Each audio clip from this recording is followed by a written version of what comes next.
Meu nome é Adriele, eu sou pesquisadora do Psilax, como eu já disse, e doutoranda em estudos psicanalíticos pela UFMG. E hoje eu vou mediar o encontro com a temática muito rica, psicanálise e feminismo, o discurso patriarcal na teoria freudiana, que vai ser trazido pela nossa convidada, Aline de Souza Martins. A Aline é professora do Mackenzie, psicóloga pela UFMG, mestre e doutora em psicologia clínica pela USP de São Paulo, com estágio na Birkbeck University of London, membra do GPF, Grupo de Estudos, Pesquisa e Escritas Feministas, e do PSOPOL, que é o Laboratório de Psicanálise, Sociedade e Política da USP, e da Rede Interamericana de Pesquisas em Psicanálise e Política, REDIPOL. Para tanto, para iniciar o debate, eu gostaria de iniciar retomando essas acirradas inquietações que trafegam entre as redes e movimentos sociais do nosso cotidiano e acabam por tomar espaço também dentro da psicanálise, que seriam as discussões de gênero. Talvez uma das grandes questões da psicanálise hoje, que a psicanálise vem enfrentando. Historicamente, o início da psicanálise e das reivindicações feministas datam do final do século XIX. Ambos são, assim, contemporâneos, em alguma medida. E não por acaso escutaremos tantas vezes os ditos as histéricas que ensinaram a Freud o caminho do inconsciente. Em um processo, talvez, de tentativa de fazer sintoma no corpo daquilo que foi recalcado. Assim, talvez, principalmente, possamos olhar para a repressão sexual vivida por aquelas jovens naquele momento histórico. E é o que nos permite iniciar a questão que nos atravessa por muitos anos dentro da psicanálise. O que quer uma mulher? Ou, como diria Freud no texto de 33, talvez uma das grandes questões com as quais a psicanálise poderia colaborar aqui seria como se constituiria uma mulher? O que faz a mulher? Dito isso, havemos de nos perguntar aqui, e o que queria Dória? Dora, gente. O que queria Dora, né? Que os psicanalistas tanto se perguntam no decorrer dos anos. E nesse espaço, talvez, nós havemos de perguntar também o que queriam Sabine Spielrein, o que queriam Lu Salomé, o que queriam Karen Horney, Lucy Rigaret, entre outras mulheres na história da psicanálise que pouco ouvimos falar, especialmente aqui no Brasil. O que de fato nos mostra esse a posteriori, que nos permite olhar para essa psicanálise construída no final do século XIX? Sobre quais bases ela é constituída e como e em que medida se organiza e reorganiza esse dar voz às mulheres dentro da psicanálise. Dito todas essas questões, eu passo a palavra para a Aline.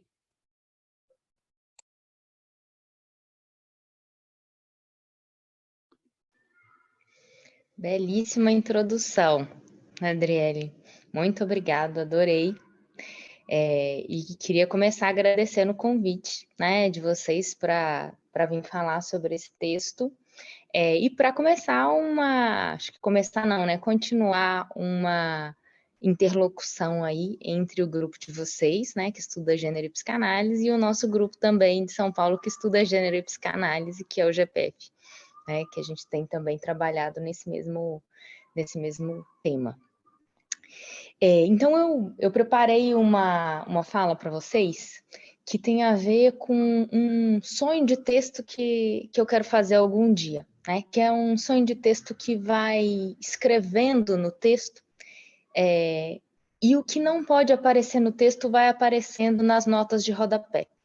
E aí essas notas de rodapé vão ficando tão grandes que às vezes que vão ocupando, né, todo o espaço do texto, até que só sobrem notas de rodapé, né, que são os pontos que a gente às vezes não tem espaço para falar no texto, né, que são as meias palavras que vão dizendo do que ficou escondido, né? Então, como eu sou uma das autoras desse texto, eu tenho o privilégio de ter acesso às notas de rodapé, que vocês não têm a princípio, né? Eu queria compartilhar essas notas com vocês. Então, para começar, a Adriele uma vez me falou que vocês sempre começam o estudo de um texto analisando o autor, né?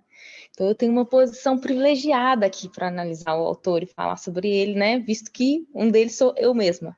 Então, vou usar uma metodologia feminista, aí vou apresentar um pedacinho da minha história que eu acho que talvez seja legal para poder pensar o que é esse texto, né?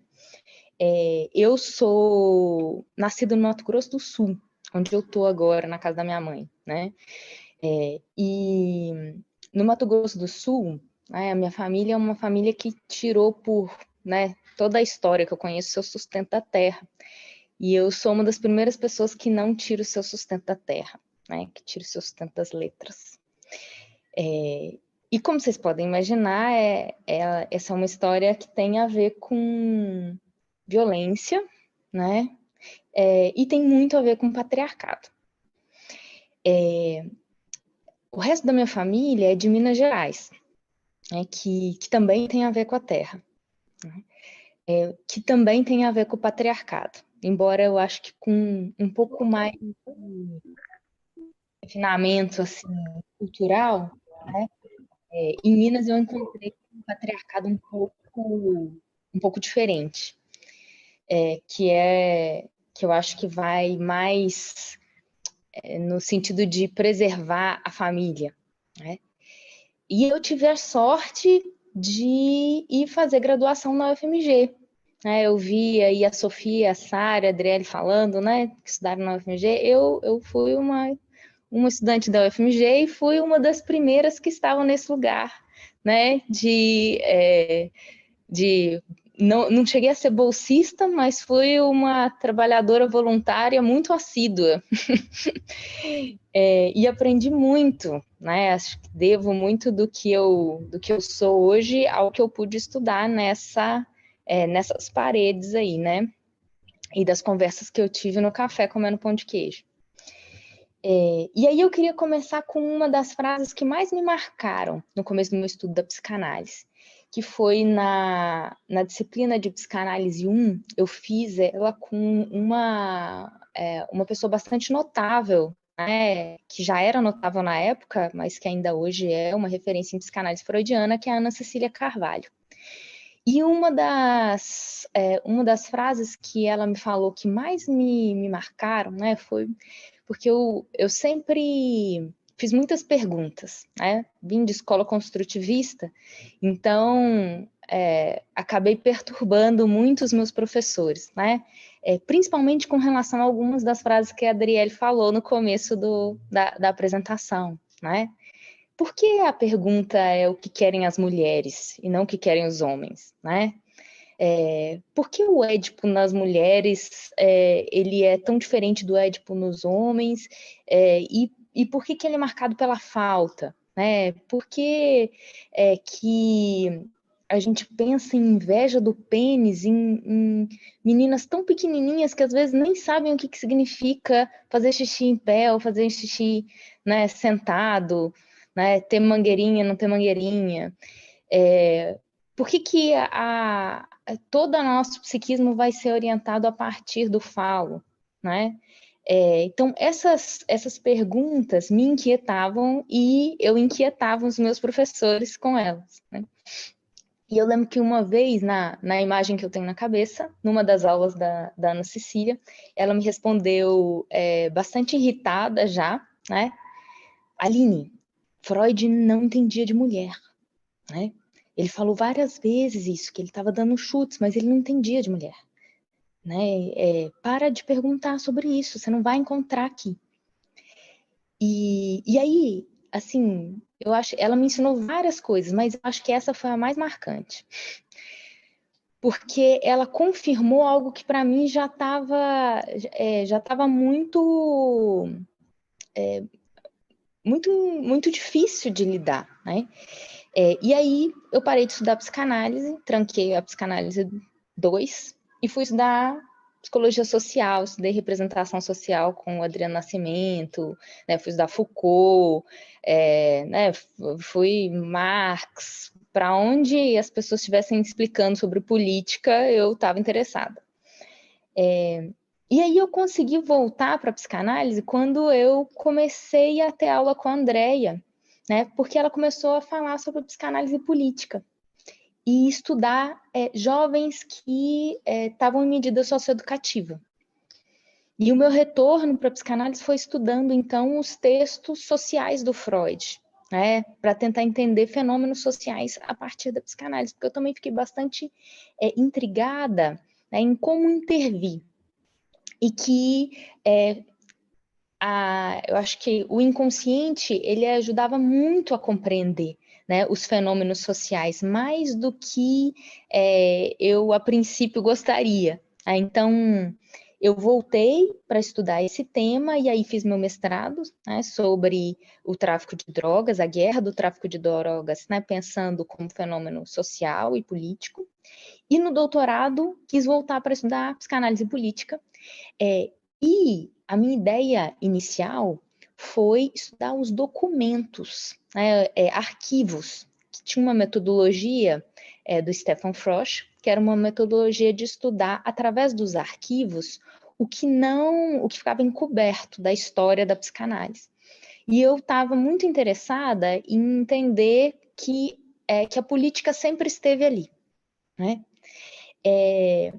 Aí eu tinha acabado de ser lançado no Brasil, em português, as atas da Sociedade Psicanalítica de Viena, né? Não, minto, as atas da Sociedade das Quartas-Feiras, né? Que também é chamada de Viena. Nesses textos iniciais, aparecia um pouco do que eu queria, que eram documentos que mostravam não os textos preparados para serem expostos, mas a conversinha. Eu estava falando com a Sara no começo, a fofoca dos homens, né? Aparecia o que não necessariamente eles queriam que as pessoas vissem. E eu entendia que nessa fala você teria um germe, né, do que seria as bases políticas que formariam os textos que são preparados para serem mostrados para o mundo. Então, eu comecei a ler essas atas. Na época, eu já organizava uma série de entrevistas que pelo PSIBR, né, que chamava Psicanálise Política, que a gente ia perguntando para vários analistas daqui de São Paulo o que eles achavam que era psicanálise política. E o que eu acabei descobrindo é que cada um pensava que era uma coisa completamente diferente. Então, aí no doutorado, eu peguei tanto essas entrevistas quanto os arquivos, né, das atas. E aí eu comecei a pensar qual que era essa política encoberta por trás dos textos, né? E aí eu apresentei um texto de qualificação com esses elementos para duas das pessoas que eu tinha entrevistado. E eu fui classificando eles, né, nesses grupos de como cada um pensava o que era psicanálise política. E eles odiaram. Né? Eles não gostaram nada da percepção de alguém de fora sobre o trabalho deles. Eu não liguei muito, né? Quer dizer, eu fiquei chateada, mas eu falei assim, não, eu vou. E aí eu resolvi ir para Londres para estudar, né, nos arquivos, o que eu teria sobre essa relação sobre psicanálise e política. Fui lá estudar com o Stefan Frosch, né? Ele me passou, né, onde que eu poderia encontrar os documentos, o Museu do Freud, as bibliotecas. E aí, de repente, eu me vi, né, passando um frio danado no inverno na biblioteca, sozinha, né, lendo as atas. E nessas atas, eu comecei a encontrar um monte de homens do século XIX, né, falando barbaridades. E eu comecei a ficar muito nervosa, né, obviamente. E aí eu quero, né, contar o que eu fiz com isso. Então, vou voltar agora para falar o que é a Sociedade Psicanalítica de Viena, né, que as primeiras reuniões, né, dos psicanalistas em prol da disseminação da psicanálise aconteceram por esse grupinho. A ideia nesse momento é que o Freud ele precisava fundar um movimento político para espalhar a psicanálise pelo mundo e constituir ela como uma ciência, né? Então, nesse grupo inicial, você tinha algumas pessoas que eram pacientes, né, que eram parceiros de trabalho do Freud. O primeiro grupo se constituiu, tinha como membros, né, o Steckel, o Kane, o Heitler, o Adler e o Otto Henke, que foi contratado para poder fazer o registro do que era falado nessas atas, né, e manter esses documentos a salvo. Depois de um tempo, né, eles começaram a estabelecer um ritual. E esse ritual era o seguinte: eles tiravam quem eram os oradores de cada uma dos dias, né? E aí o orador apresentava um debate teórico, que poderia ser um caso clínico, que poderia ser um sonho, né, que poderia ser a análise de um determinado conceito. E depois disso, né, desse momento, eles comiam café com biscoitos amanteigados, né? E aí eles entravam numa discussão super acalorada sobre os temas, e por fim alguém fazia um resumo e o Freud dava a palavra final. Esse era o ritual. Pensando que naquela época ainda a psicanálise não era muito disseminada, né, eles não tinham tantas pacientes, embora eles chamassem de pacientes. Eles interpretavam, né, sonhos deles próprios, do próprio grupo, né, ou das esposas, né, ou das filhas, ou das amantes, né, ou das irmãs, das pessoas que estavam em volta. Então, quando a gente escuta, a gente não necessariamente tem um distanciamento, né, entre o que as pessoas estão falando e de quem elas estão falando. Em 1907, eles dão o nome e aí rebatizam de Sociedade Psicanalítica de Viena, e aí entram mais membros, né? O Eichington, o Reich, o Otto Henke, que ainda estava, o Abraham, o Jung, o Ferenczi, o Ernest Jones, o Sittger, o Hans Sachs, e um pastor que chamava Pfister, não sei o nome dele direito. Só em 1910 é que começam a entrar algumas mulheres, né? Hellmans, a Tatiana Rosenthal, a Eugenie Sokolnika, Margaret Hilferding e a Lou André Salomé. E mais tarde, a Sabina Spielheim. Então, nessas atas, né, eu gostaria de ler algumas aqui para vocês, que eu não sei se todo mundo teve acesso ao texto, né, que eu acho que elas acho que é uma das partes mais importantes desse texto, né, é trazer essas atas à tona. Então, eu acho que as primeiras atas que a gente escolheu para colocar aqui, lógico, tem um material muito vasto, né, são mostrando um pouco como que essa relação e esse debate entre, né, poder e sexualidade, e o que na etiologia seria mais importante, né, para gerar os sintomas psíquicos, ou os comportamentos, isso foi um debate desde sempre, né, no círculo da psicanálise, né, desde esse começo. Então, em 17 de outubro de 1906, o Otto Henke está apresentando sobre o poder na relação entre pai e filho. E eles entram num debate super acalorado, né, ele e o Federn, se o motivo pela luta por esse poder ele não seria de origem sexual mais profundo. Assim como esse debate, né, ele só está ilustrando muitos outros debates vieram nesse mesmo intuito, né? No dia 30 de janeiro de 1907, o Max Eichington, ele vai continuar essa discussão, né? Trazendo um pouco, vou trazer uma citação, né? Ele vai falar assim: ele questiona quais outros fatores devem estar presentes além dos mecanismos conhecidos por nós para que se constitua uma neurose, né? E aí, entre parênteses, em que consiste a predisposição à histeria?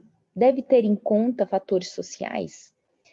E aí o Hitler vai afirmar, né? Acontecimentos banais da vida social nunca podem desencadear um sintoma se não estiverem intimamente associados a aspectos sexuais. Aí o Eichington se irrita, né? E vai declarar que suas questões acerca dos fatores sociais ficam enfraquecidas se tudo é atribuído à sexualidade. Então eles estão, né, claramente nesse debate. E aí, logo em seguida, aparece um outro personagem que é esse Wittels, né? E ele, em 10 de abril de 1907, aí é que começam as nossas questões que me tiraram um pouco, né, do prumo. Ele vai analisar a Tatiana Leontiev, que é uma revolucionária russa. Ele vai analisar a história dela, né? E ele era uma figura, né, que já acreditava naquela época que a análise teria o objetivo e a capacidade de alterar, né, a imagem interna dos objetos sexuais dos homossexuais e que ela seria usada para esse fim. Então, nós estamos falando aqui de uma pessoa, né, que era, que além de ser misógina, né, como a gente vai ver ao longo do texto, tinha assim, uma posição bastante complicada, né, em relação à diversidade sexual. E aí, nesse texto, ele vai usar a histeria de uma forma patologizante para pensar que a luta revolucionária, né, vou citar uma partezinha do texto, né, que os desejos revolucionários das mulheres, que as impulsiona a matarem os homens em prol das causas revolucionárias, ele vai criando um argumento de que isso seria algo que seria produzido pela histeria, né? E por essa necessidade, eu acho, de alguma maneira chamar a atenção para si, né? E aí ele coloca essa revolucionária como histérica, uma forma claramente de desabono, né? E ele claramente no final se coloca como alguém que antipatiza com as histéricas, né? E aí o Adler vai criticar ele, né? Apontando já naquele momento que ele não pode usar a ideologia dessa forma, né? Patologizando toda a forma de crença e de luta das mulheres. Eu queria só citar o que o Freud fala depois que o Adler fala isso, né? Na página, aqui, não importa, né? 93 do nosso texto. Ele vai falar assim, o Freud. É o erotismo reprimido que põe a arma na mão dessas mulheres. Toda ação que envolve o ódio tem sua origem em tendências eróticas. É sobretudo o amor desdenhado que torna possível essa transformação. Ela se apodera da componente sádica, que é o que o Adler defende, né? Na maioria das vezes gira em torno do pai e a afirmação de Bate de que as mulheres em questão normalmente são filhas de generais confirma isso, né? Ou seja, para o Freud, né, a luta revolucionária, né, dessa mulher teria a ver com um conflito com o pai. Isso a gente pode perceber que é uma posição que deslegitima e desautoriza, né, a posição das mulheres, né, de poder lutar politicamente, porque não é questionado por que os homens são revolucionários, né?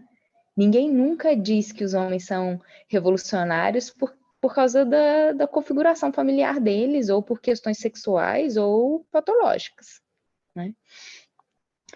Em 15 de maio de 1907, né, novamente, o Wittels, né, vai falar sobre as mulheres médicas. E aí essa eu acho que é um dos momentos que é mais triste, né, de ver, que ele se coloca claramente contra o trabalho das mulheres médicas, né? E aí o Federer vai fazer um contraponto, né? Mais tarde a gente vai falar um pouquinho, vai explorar mais essa parte, né? Mostrando que naquele momento já essa questão, ela não era, a gente acha que é uma questão que naquela época não existia e que só agora ela apareceu, né, como debate, mas já era um debate na época do Freud. E aí, por fim, a última que eu vou citar agora para vocês, né, em 5 e 12 de fevereiro de 1908, né, o Ritchman, ele vai discutir a anestesia sexual das mulheres, né, e a sua relação com o trabalho. E aí, o que ele vai falar? Que as mulheres estão ainda começando a ter uma vida independente. Não, ele fala sobre isso, né? Por que as mulheres que trabalham acabam ficando, o termo que a gente usa para isso hoje é frígida, né? Mas na época eles chamavam de anestesia sexual. E aí o Adler vai dizer, né, que elas estão começando a ter uma vida independente, longe da família, desenvolver o seu caráter, e essas aspirações se opõem, em certa medida, a que se entreguem ao coito. Isso talvez explique a frequência particular da anestesia em nossos tempos, né? E aí o Freud vai dizer, né, que é a última citação, que a anestesia da mulher deve ser considerada essencialmente um produto da cultura. Caso contrário, ela aparece apenas isoladamente, uma consequência da educação. Ela se deve ao homem, objeto sexual inadequado, ou diretamente aos efeitos da educação. Um grande número de mulheres frígidas foram meninas demasiadas bem educadas. O recalque sexual não apenas atingiu seus fins, como também foi muito além da sua intenção. Mulheres que têm muitos amantes são, na verdade, mulheres acometidas de anestesia em busca de um homem que as satisfaça. Não se deve subestimar as influências ocidentais. Por exemplo, não conhecemos nenhum caso de anestesia sexual em mulheres que exercem o poder. Né? Fim da citação do Freud.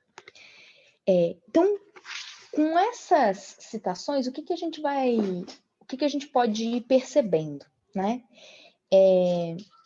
Que eu acho que a gente tem aí uma insistente crença na superioridade masculina, muito clara, né?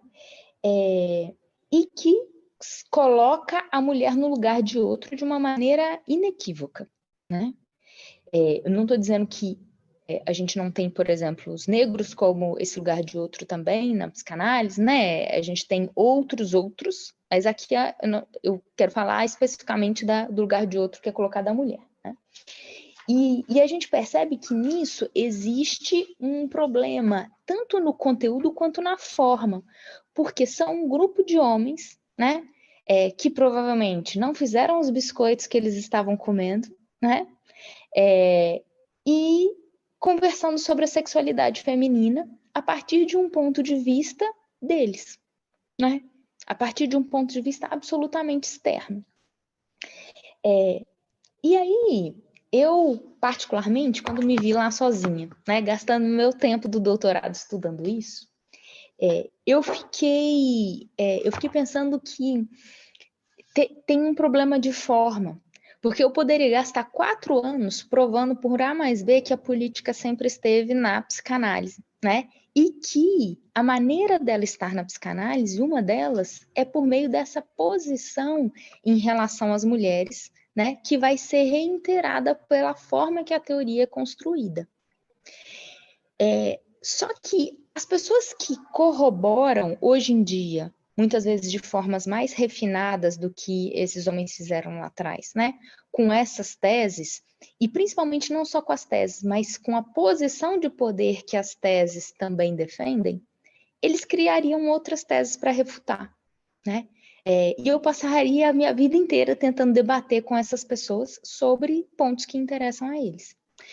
Então, nesse momento, eu resolvi abandonar esse projeto de doutorado, né, que virou só esse texto, e aí comecei a investir em outro projeto que tinha a ver com estudar a relação entre reconhecimento e poder na psicanálise, né, e a constituição subjetiva, que gerou, né, um outro trabalho, motivo para nós conversarmos em um outro momento, não vou falar dele aqui. Mas que é um trabalho que envolve um processo de crítica epistemológica, né? Porque a forma com que você produz um conhecimento, ele vai influenciar diretamente no que é produzido, né? E em quem fica no lugar de dizer. E como já disse Foucault, todo mundo aqui, né, já está careca de ouvir essa frase, saber é poder. Né? Então, quem fala, né, geralmente tem um privilégio da narrativa e da interpretação dos fatos. Então, eu fiquei muito intrigada em estudar exatamente isso, a produção das teorias. Né? E como que essas produções, elas nunca são neutras. Né? E não tem ponto da verdade. A dona Haraway costuma chamar isso, né, do ponto de vista de Deus. Né? Não tem ponto de vista de Deus. Então, toda e qualquer produção, né, ela vai estar inserida numa teia de relações de poder. E a psicanálise, inclusive. E a psicanálise, como forma de análise, ela também vai nos ajudar a analisar essas relações de poder que nos constituem, que fazem parte da nossa constituição psíquica. Né? Então, quando a gente começa, eu acho, a pensar nisso, pensando a psicanálise, o primeiro conceito que eu acho que nos vem à mente, obviamente, é o Édipo. Né? Então, eu comecei a fazer uma releitura desse Édipo, né? E fui em todos os textos tentando entender onde que isso aparecia. Não para reafirmar, né, o Édipo, né, não para dizer que ele é onde a gente deve se guiar, mas para questioná-lo, né, para entender qual é a relação de poder no que a gente chama de Édipo. E aí, lá no Dissolução do Complexo de Édipo, eu encontrei uma frase que, para mim, foi um achado, né, que o Freud, no texto, lá pelas tantas, né, quando ele está tentando explicar a diferença no Édipo da menina para o Édipo do menino, que eu não vou falar aqui, eu acho que vocês já conhecem, né? Ele fala a frase que é muito conhecida, que é: a anatomia é o destino. Né? E aí, uma nota de rodapé explica da onde que vem essa frase. E a frase vem de uma frase do Napoleão, que é Le destin c'est la politique, né? Que é o destino é a política. Então, o elemento que ele substitui como o destino justamente ele substitui a política pela anatomia, né? Ele pega onde ele já sabia que estava a política e ele coloca a anatomia. Então, como que eu interpretei essa sobreposição? Né? Para mim, ela tem a ver com essa interpretação, a política, ela fica encoberta na interpretação que se cria da anatomia, né? E aí é que a gente consegue perceber a micropolítica que vai se revelar nessa nossa relação com o nosso corpo, com o sexo e com o outro, né? Que é a política a partir do Foucault. E isso é o sintoma do patriarcado na teoria freudiana, né? É essa substituição, essa tentativa de tomar como anatômico, como natural, né, como instintual, né, algo que tem a ver com política também, né? E aí eu acho que aparece um elemento, né, que é um certo desvelamento do homem Freud, né, no seu contexto social, por trás dos textos, né, e fora desse lugar de Deus. Toda teoria que ele vai criando, né, sobre política, né, e sobre a constituição da sociedade, um dos textos que eu gosto, tem vários textos importantes, né? Tem o Mal-Estar, né? Tem acho que Porque a Guerra, que é maravilhoso, né? Mas o Totem Tabu é um clássico para poder pensar a origem da sociedade, né? E aí, nesses textos do Freud, que eu acho que a gente vai pegando como que ele falava das mulheres, vai aparecendo um pouco, né, dessa posição política dele em relação ao mundo, em relação às mulheres também. E aí, lá pelas plantas, vai aparecer uma discussão sobre a vocação das mulheres, né, que é uma discussão que esse grupo faz. Vou trazer um pedacinho para nós. Eu acho que eu não tenho muito tempo, né? Mas vamos ver até onde que eu consigo chegar. E aí, na ata de 15 de março de 1907, né, aparece essa vocação e aparece uma frase assim,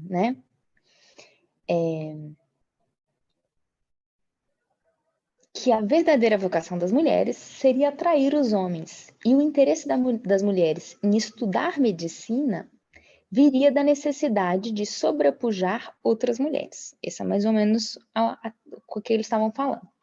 Aí eu vou ler a citação lá da ata, né?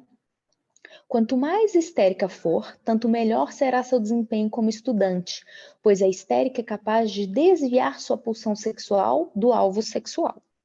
Ela pode ser tão imoral quanto quiser, sem ter de se envergonhar. Os homens que afirmam ser feministas, mas que na verdade não são senão masoquistas, aprovam que as mulheres estudem medicina. Mas o estudante comum e relativamente normal considera sua colega uma prostituta. Enquanto ainda é estudante de medicina, a mulher prejudica apenas a si mesma. Quando começa a exercer a profissão, torna-se um perigo para os outros. As pacientes mulheres não confiam nela. As enfermeiras não gostam dela. E um homem doente jamais se submeteria a um exame realizado por uma mulher sem alimentar pensamentos de cunho sexual.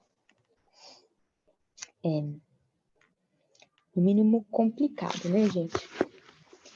E aí, né, depois dessa fala, que eu acho que é motivada pelo Witzel, né, o Freud vai fazer uma repressão a ele, né, pública, vai dizer que ele está sendo juvenil, né, indelicado, né, e que ele está fazendo isso por causa das questões psíquicas dele, com relação à mãe dele, né, e aí o Freud vai falar, né, é correto que as mulheres não ganharão nada com os estudos e que seu destino também não mudará para melhor com eles.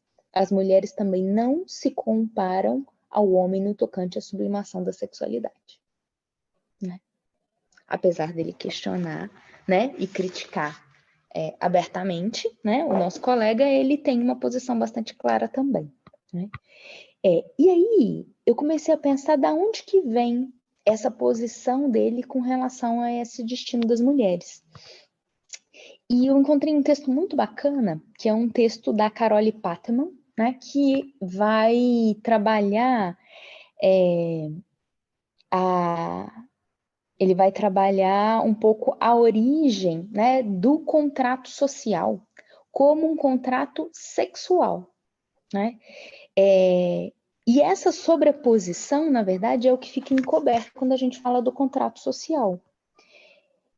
E a ideia é que esse poder pater, como um poder que seria hierarquicamente prevalente na família, ele vai ser reconstruído através dos mitos, né? E ele vai ser passado, inclusive, para a forma de poder do Estado, né? Por como a gente entende o Estado.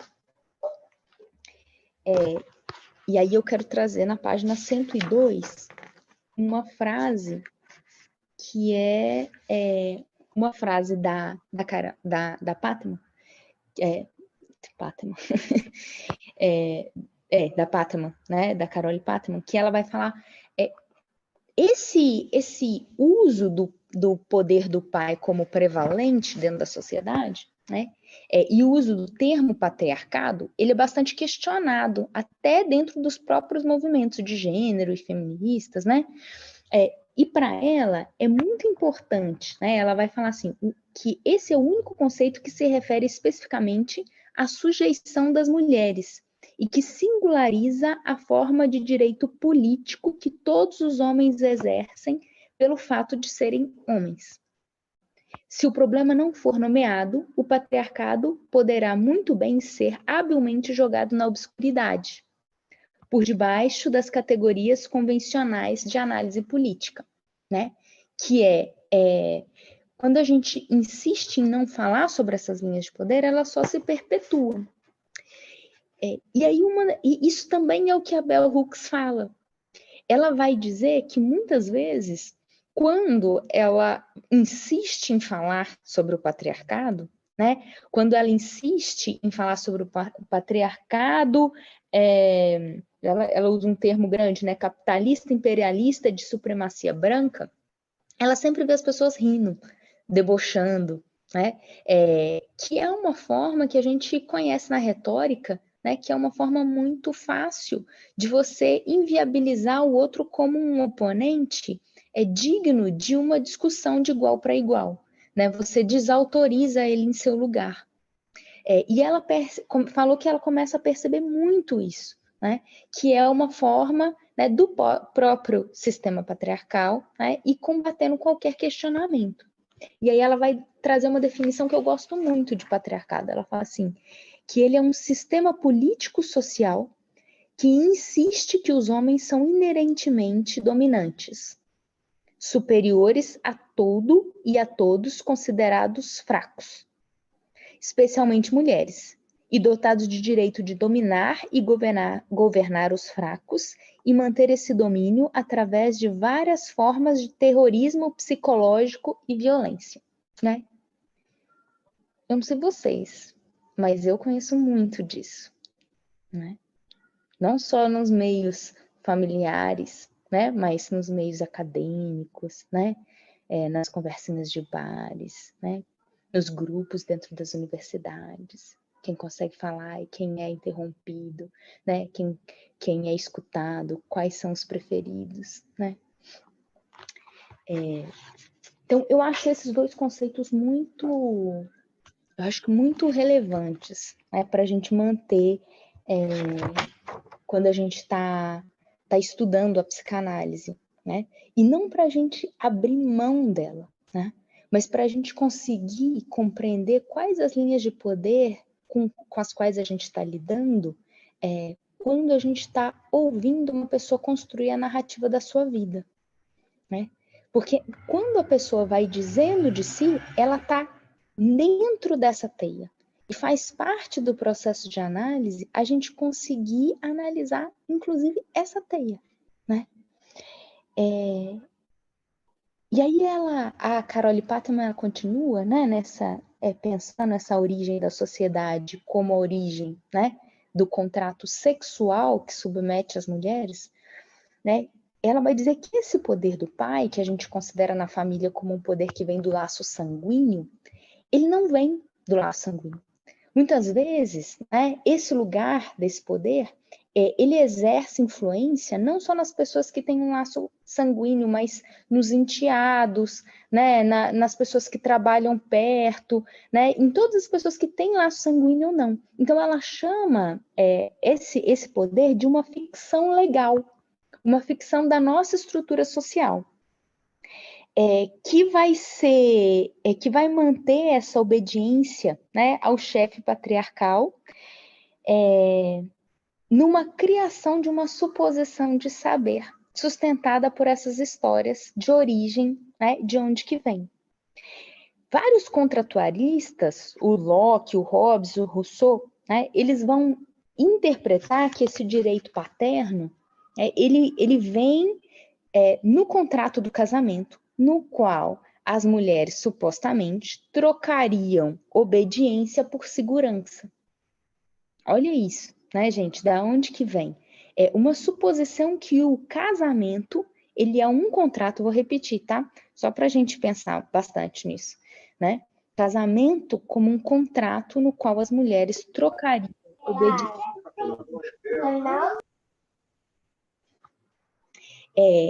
E essa é uma lógica que vai ser passada para o Estado, né? Tô falando de toda essa lógica que veio da sociologia, que claramente não é da psicanálise, por quê? Quando a gente vê o Totem e Tabu, qual que é a lógica que a gente percebe ali no nosso grande mito da criação da sociedade, né? Pelo pai da psicanálise, né? É o quê?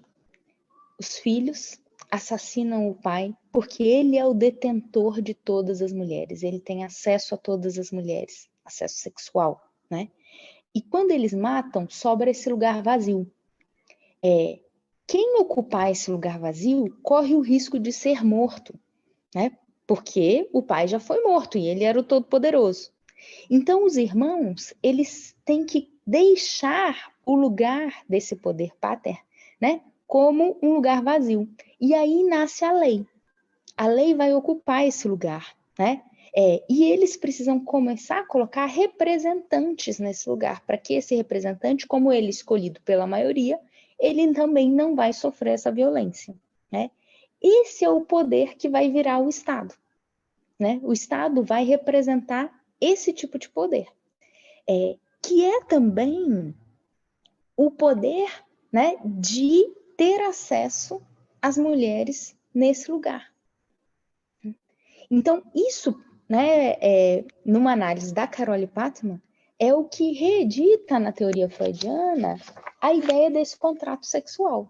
Eu já estou terminando, tá, gente? Falta só um pouquinho. Sei que nosso tempo já está acabando. Então, isso a gente vai percebendo como que toda essa teoria social, né, que permeia as teorias da origem da sociedade, né, e que tem a ver com o patriarcado, que são visões a partir, né, colocando esse poder do pai como central, elas também passam para a psicanálise, e como a psicanálise pensa, né, a sociedade, e também como ela pensa a relação entre Édipo e poder. Se a gente pegar, eu gosto bastante, né, acho que quando a gente pensa o superego, né, fica muito claro como que o superego ele vai ser um representante dessa lei do Estado dentro da cabeça das pessoas. O Stefan Frost tem um livro que chama A Política da Psicanálise, no qual ele vai falar que o sujeito ele entra na cultura pelo Édipo.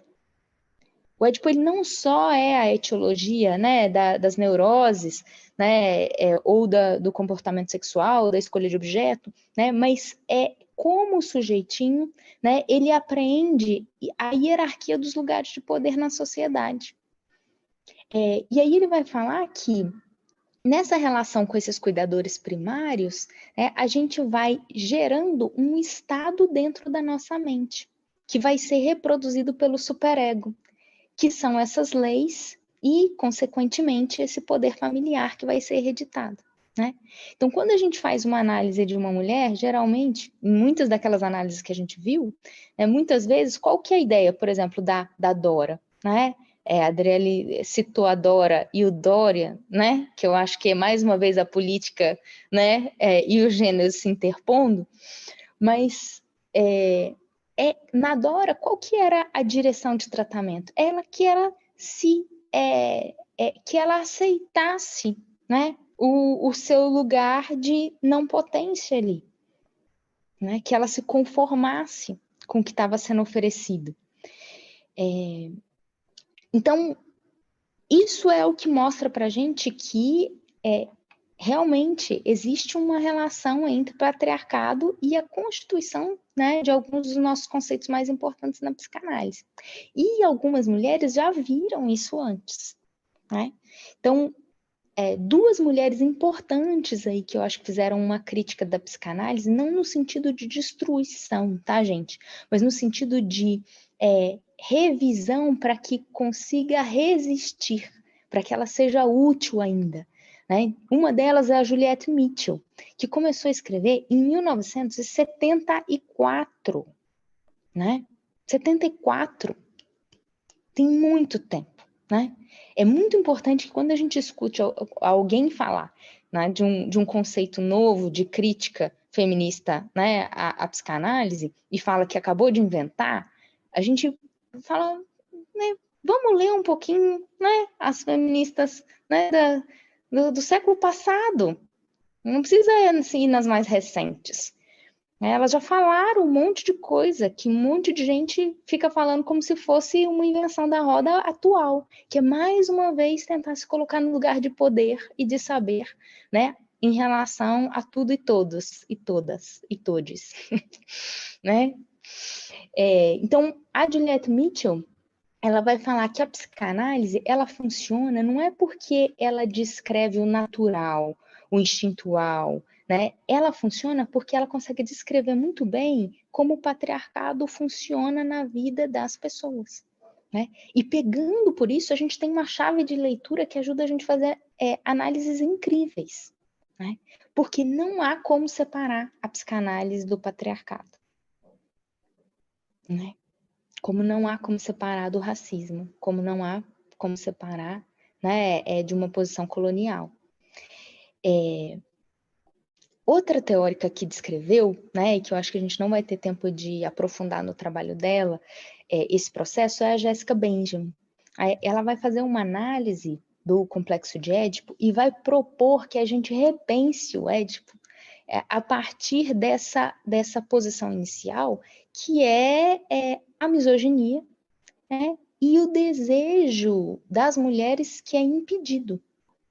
Né, que é impedido muitas vezes de se realizar por causa da ideologia da maternidade compulsória, né, que agora eu estou gostando de chamar isso, né, ideologia da maternidade compulsória, que é pensar que todas as mulheres só se realizam quando são mães, né, que elas têm que ser mães, né, que a culpa de tudo e qualquer coisa que aconteça com o mundo é delas, né, e que se elas tiverem qualquer pensamento fora dos filhos, isso é, né, um pecado mortal. Então, essa ideologia dessa maternidade compulsória, ela vai fazer com que as mulheres, né, interfiram na criação da subjetividade dos filhos, a partir de como elas também se viam na relação com seus próprios pais e com seus próprios desejos, né? Então, não vai dar tempo da gente falar sobre isso, mas é uma teoria super importante. E aí eu vou partir para a nossa conclusão, né, que é pensar uma leitura reparadora, né, da psicanálise, né, para que ela permaneça útil. E aí vou ler aqui uma última frase como conclusão, né? Não se pode remover do histórico da psicanálise o que o Freud disse em 1907, que é aquela frase, né? Mas é possível pensar que essa origem poderia ter sido diferente, que faz parte de um momento histórico e trabalhar para mudar as consequências desse pensamento na psicanálise que estudamos e praticamos hoje. Repensar a sociedade das quarta-feiras, através da leitura crítica realizada por psicanalistas mulheres, é colocar o patriarcado em diálogo com o feminismo, assumindo que o destino não é dado pela anatomia, como dizia Freud, mas pela história, como dizia Foucault. Criadora de políticas normalizadoras internalizadas pelos processos psíquicos. Ao voltarmos à sala de Freud, não pretendíamos somente desvelar o patriarcado da psicanálise feita por homens do século passado, o que seria um retorno ao já sabido, mas poder falar de um dos componentes do jogo de poder da produção teórica que se mantém silenciada pela desautorização. Apesar de o patriarcado ser essa crença na superioridade masculina, ele é transmitido não só por homens, mas por todos, objetos e, ao mesmo tempo, agentes desse processo. Há que se sustentar a aposta de que o destino não está fadado a repetir as narrativas violentas da história das origens que nos formam, e tampouco a anatomia. E aí, com esse fio de esperança, né, no que vocês estão fazendo, né, no que a gente está fazendo, no que eu acredito que a maior parte das pessoas aqui, né, que estão assistindo essa palestra aqui hoje, estão fazendo, né, que eu acho que é uma maneira da gente ter uma psicanálise revitalizada, que é a psicanálise que a gente quer, né, não é a psicanálise que, né, que as pessoas acham do que é a psicanálise, né? Então é isso, gente. Aline, eu deveria falar depois de você, mas assim, acho que eu não tenho nem palavras, então acho que pelo tempo também eu vou me deter a um agradecimento. Te escutar depois de ter lido o livro, assim, abriu novos horizontes, e eu acho que é justamente essa troca, nessa troca que a gente consegue construir e pensar realmente nessa psicanálise como uma luz para todas as pessoas e não só aquelas que chegaram e que chegam à clínica, infelizmente, até hoje, mas que possa ir além, que possa fazer mais e que possa ser construídas por mais pessoas.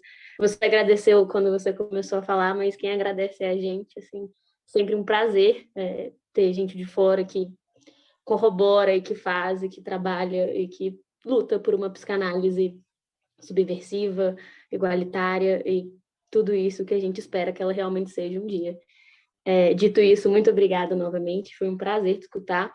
E agora eu queria passar a palavra para os nossos convidados, ouvir perguntas, saber o que vocês acharam. A gente tem 20 minutinhos até dar às 8. Nós prezamos pela pontualidade, porque a gente sabe que evento online é sempre uma correria, uma loucura. E é isso, gente. Vocês podem ou digitar no chat ou abrir o microfone e falar. E aí, caso digitem, a gente lê, tá bom?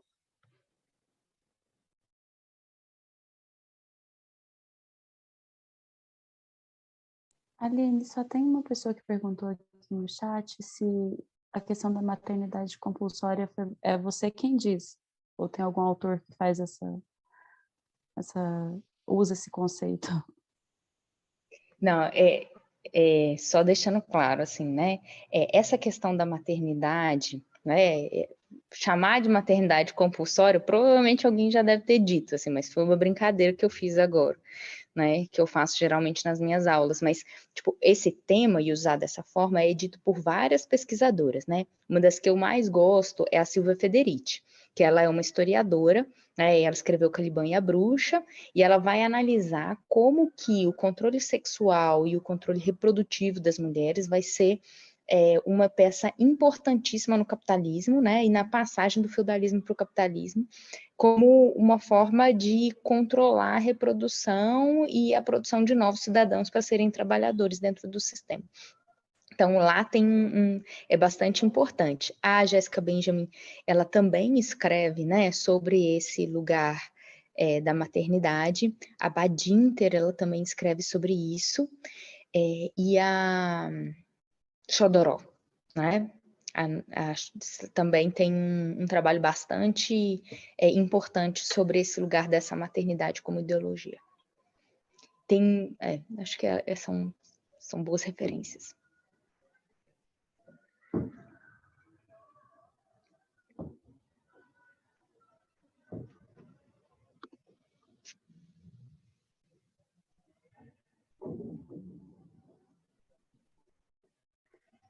As referências, tem algumas que eu deixei no chat, e essas recentes agora que a Aline falou, depois eu peço para escrever depois. Tá bom. Todas as referências que eu usei, elas são as referências desse texto, né? Talvez a gente pode pegar posso tentar pegar aqui, copiar a bibliografia e mandar para vocês. Sim. Uhum. Interessante, Aline, que você menciona as mulheres que estavam no grupo das quartas-feiras, e recentemente no Brasil eles estão fazendo a tradução da Sabina, né? E, tipo, quantos anos foi preciso para que a gente pudesse ter a tradução dela, para que a gente pudesse ler, tipo, o que ela teorizou tanto tempo atrás, como uma marca mesmo de um certo silenciamento dessas mulheres que passaram pela psicanálise, né?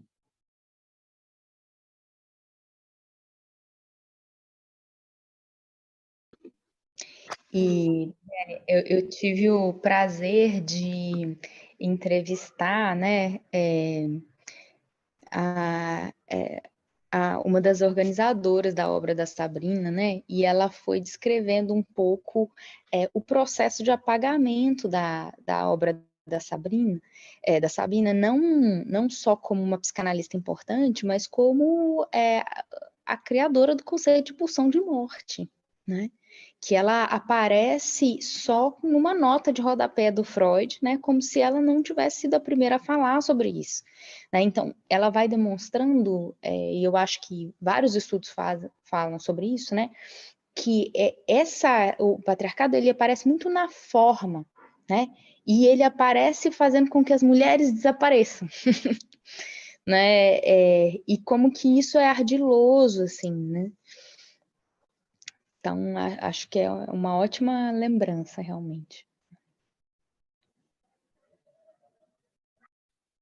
Aline, enquanto não está surgindo perguntas, eu queria pessoalmente fazer uma, Primeiro, também te agradecer, que fala incrível. A gente foi extremamente contemplada com a sua fala. Muitas coisas que a gente discute no grupo de estudos está referente a isso, assim, nesse olhar mais social, né, para as obras de Freud, para as obras de Lacan também, e pensar um pouco nisso, assim, né, falado ou não falado, né, que é justamente essa posição de neutralidade, que na verdade reflete o universal, né, o colonial, enfim, o patriarcado. Então, te agradeço imensamente. Eu acho o seu trabalho incrivelmente importante para a psicanálise nesse momento. E eu queria saber, assim, mas agora mudando um pouco a perspectiva, e um pouco de como você vê, por exemplo, uma adaptação da psicanálise ao novo patriarcado. Vou botar nessas palavras, mas o que eu quero dizer é o seguinte, pensando na noção Foucaultiana de biopoder e pensando que um pouco também na noção de performatividade da Butler, nesse gênero que está o tempo todo se modificando e sendo produzido de uma outra forma, eu penso que houveram essas mudanças, né? Assim, não que não tenham ainda as antigas concepções de gênero ocorrendo simultaneamente, mas que a gente tem novas noções de gênero hoje em dia, né? A gente tem talvez uma amplitude maior do que é gênero. A gente tem essas teorias falando um pouco, né, sobre isso mesmo da performatividade, sobre essa constância do poder de ser dinâmico, de estar sempre mudando. Enfim, eu queria saber como que você vê a psicanálise diante disso, assim, na possibilidade dela de abarcar um pouco isso, essas mudanças. O que que você pensa em relação a isso?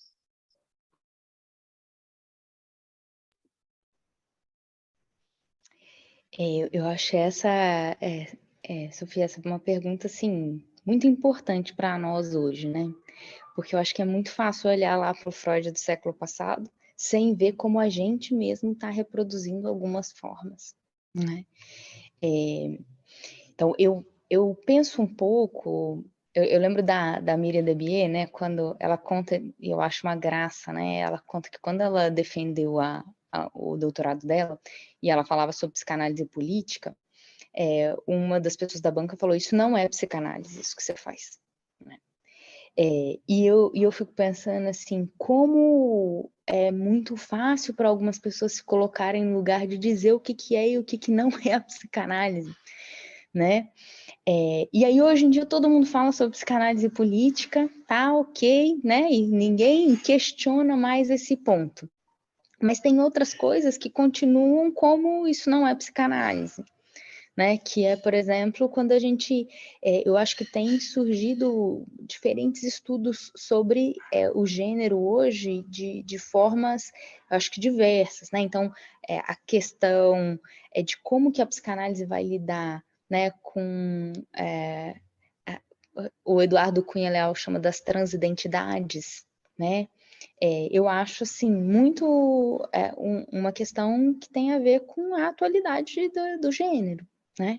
Inclusive, é um debate dentro do feminismo, como que a gente lida com isso, que eu acho que é um debate que a gente precisa participar, né? Eu acho que a gente tem lugar para marcar aí. E eu acho que essa posição que o Eduardo ele traz, eu acho que é uma posição muito interessante, porque ele fala o que aprendi com as transidentidades, né? Que não é o que eu vou dizer sobre elas, né? Não é o que eu vou criar na minha cabeça como teoria e colocar em cima delas, é tipo o que eu ouvi, né? Quando eu cheguei lá e me pus em diálogo. Então, eu acho que a psicanálise, ela é essa modificação. Se você pegar o Freud lá da primeira tópica e o Freud da segunda, ele mesmo já se revia, né? Ele ensinou para nós esse movimento de se rever. Né? Então, eu acho que a gente também tem que ir aprendendo e aprendendo com o método principal da psicanálise. Que é o que as histéricas ensinaram, que a Adriele muito bem lembrou, né? Fica quietinho e escuta. Eu acho que isso serve para a gente também quando a gente está diante eu acho, desses fenômenos mais contemporâneos, né? Aprender a escutar primeiro e respeitar um pouco o que as pessoas estão falando sobre o que elas estão vivendo. Não sei se eu te respondi, eu acho que é uma questão meio sem resposta, né? Não, sim, eu concordo plenamente, né, sobre até uma posição decolonial, assim, né, de colocar o sujeito como detentor do saber do seu próprio desejo, assim, né, do seu próprio corpo, enfim. Respondeu totalmente, muito obrigada.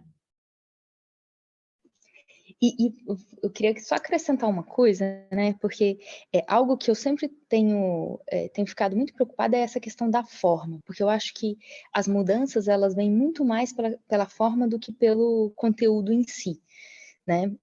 Então eu acho realmente que a gente aprender a ouvir, né? Ou aprender a não ocupar os espaços que não são nossos, né? Tentar não só assumir posições de poder, mas também recusá-las, né? Eu acho que são posições importantes. E uma das coisas que a gente tem tentado no nosso grupo lá do GPF, né? Que é um grupo de escritas, né? E pensamentos feministas, é realmente tentar ler essas mulheres, né? Ler mulheres negras, colocar elas como referência, e não só, né, os grandes nomes, né? Perceber quando, né, alguém está querendo se colocar nesse lugar de saber sobre todos os assuntos, né? E respeitar o trabalho, mas não precisar, né, corroborar com essa posição. Eu acho que são acho que atitudes que têm a ver com esse questionamento da forma.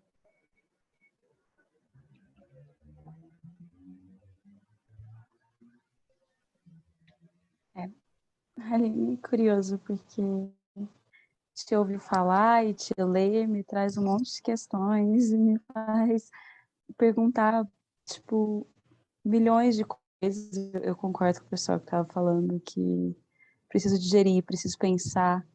Tem uma coisa que me atravessa muito e que a gente discute às vezes com as meninas. Elas trouxeram Preciado, né, pro Psilax a princípio, e a fala que ele faz, gente, tem um monte de gente, um monte de homem branco aqui falando sobre a sexualidade da mulher em pleno século XXI, tem alguma coisa estranha acontecendo.